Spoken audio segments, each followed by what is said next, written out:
Pemuda SBB duga Wakil Gubernur Maluku Barnabas Orno terlibat mafia tambang di negeri Luhu. Wakil Gubernur Maluku Barnabas Orno diduga terlibat mafia tambang di negeri Luhu, Kecamatan Huamual, Kabupaten Seram, bagian Barat.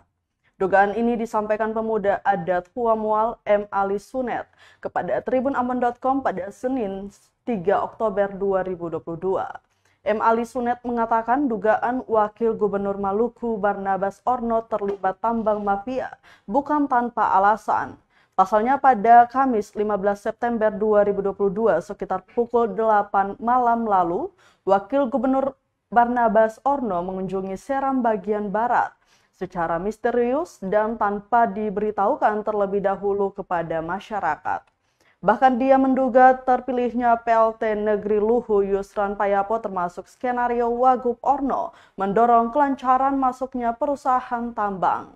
Dia mengaku terdapat dugaan kuat perihal kesepakatan secara sembunyi yang dibuat antara Wagub Orno dan PLT Negeri Luhu.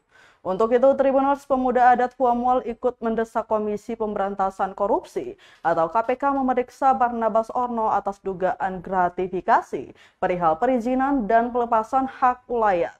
Selain itu, penjabat Bupati SBB Andi Chandra Asadudian didesak copot Yusran Payapo dari penjabat pemerintah negeri Luhu. Sementara itu, saat dikonfirmasi, Wakil Gubernur Maluku Barnabas Orno enggan berkomentar banyak.